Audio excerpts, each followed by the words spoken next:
back with Jesse Finney. It's the Hit Squad. We're all in red. Cardinals. Red October, baby. Red October. Love it a lot. All right. Hit us up. Facebook.com/Hit Squad 101 ESPN. Twitter handle is at Hit Squad 101 ESPN. This segment brought to you by the Knuckle Junkies. I really enjoyed these questions, and let's dive right into it. 2 local promotions recently had a kickboxing match featuring a 7-year-old kid. Jesse, what are your thoughts on kids fighting other kids at MMA events? You know, I think that if you can give the kids the opportunities and that's what they want to do and the parents support it, I don't think you can really go wrong with it, because if the parents are supporting it, experience is experience, man. Don't forget that. And if people really, maybe do it on the prelims, maybe do it pretty early before the fight card even starts, and just kind of give it as a bonus to everybody. If the fight card starts at 7:30, hey, we're going to have some additional fights starting at 7 o'clock. They're free. Come on in. No extra charge, and also it's just a little extra freebie. You get the kids involved. I think it's actually a good idea. And actually, I've seen promotions where they've had youngsters fight at different venues. I tell you what, they got the headgear on, they got the heavier gloves, and the pads. And is how they had it was there wasn't really a winner. They both met in the center, and raised both the hands. I don't know about that. I thought it was good just for a 7-year-old to get out and, give it a whirl, especially on a prelim card. It's like winning the world championships when there's 5 guys in your weight class and you got 5th, and you run around and tell everybody you got 5th in the world.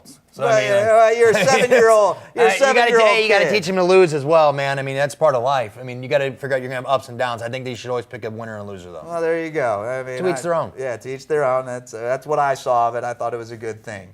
32 years old. What is going to take to see Luigi Fairavanti back into the UFC? Oh, I think that's a good question. I think that get on a 5-fight win streak, do something like that. I think you'll see Luigi back in the UFC. He'll probably be on the short list, saying, "Hey, listen, we're gonna call you. Just be ready. Be ready. We're gonna give you 2-3 weeks notice. It'll be a short notice fight."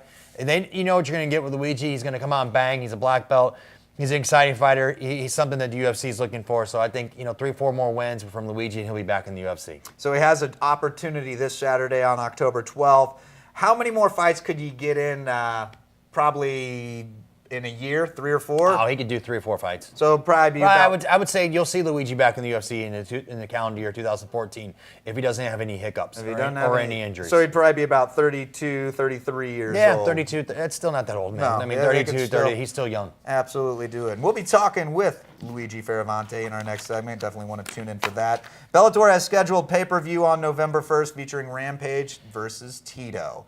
Will fans fork out the money to tune in? It's the golden question, right? If we knew it, they wouldn't be doing it. I mean, if they knew it, they'd be doing more of it. So I think that's a loaded question there. But I think it's going to be. I personally will buy it just to see how they're going to do. Just the Bellator event in general. Am I excited to see Rampage? 0 chance. Am I excited to see Tito? 0 chance. Am I excited to see Bellator go to pay-per-view? Yes, I am. So I think that's going to be a question. They're not going to even touch the UFC pay-per-view numbers, but at the same time, give them the opportunity. You got Viacom. They got shitloads of money. Let them try it. So I mean, if it bust, it bust. Now, are they charging the same amount? I don't know. I would say that would be my question. Probably $49 instead of $65. Yeah, I would have to say it would be at a little less of a. I mean, in time will tell. I'll tell you this. I mean, the people, the venues that I talk to that say, hey, should we buy this pay-per-view? I'm going to tell them no, because I think that let them prove it first. I wouldn't tell them to go out and buy the first UFC. Go on, just try it. Let's see how they're going to do, and if they continue to do it, and then there's people on the demand, then go spend your thousands of dollars on the UFC, on the Bellator. And we're going to be the ones telling you how that pans out here. Right, it'll be interesting. You want to stay tuned for the Hit Squad. Well, the final question from the Knuckle Junkies. This segment, of course, is theirs to ask these questions. I really, really enjoy it. The final one, the official UFC rankings. Why is Jon Jones the pound-for-pound king? Man, great. Not. You tell me. You tell me. I mean, the GSP is not finishing guys. Okay, you can say that all you want, but he's fighting the number 2 guy in the world every single fight. Okay, he just went out and fought Nick Diaz and dominated all 5 rounds, 45-50 was the scorecards. There's absolutely no reason he should not be the number 1 guy in the world, pound for pound, especially after Jon Jones' last performance, when I personally thought he lost 48-47 to Gustafsson.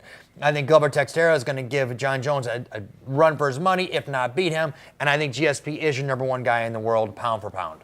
There you go. Well, you just hit on it, and you hit on it when we talked about the pound-for-pound rankings. I think it's the excitement factor. I think Jon Jones brings a little more with the crazy elbows and the kick. GSP's just so good, like, technically. At everything, right? Right. And, I mean, and like, he's just able, like, he's kind of to steal one from the Raiders. GSP just wins, baby. Yep. That's what he does. He's going to go out there, and he's going to give you a win. And he might do it standing up. He might do it on the ground, but he's good. Right. And unfortunately, I think when it translates into the pound for pound, people want the showy. People want the spinning elbows and the crazy knees. And that's kind of what you get with Jon Jones. And I think he's a little more exciting, but it's something only Jon Jones can do, though, man. I mean, it's Right. not something that you can say, okay, well, pound for pound, he's the most exciting. Does that make it the most exciting? You make the best pound for pound fighter? No, it doesn't, obviously.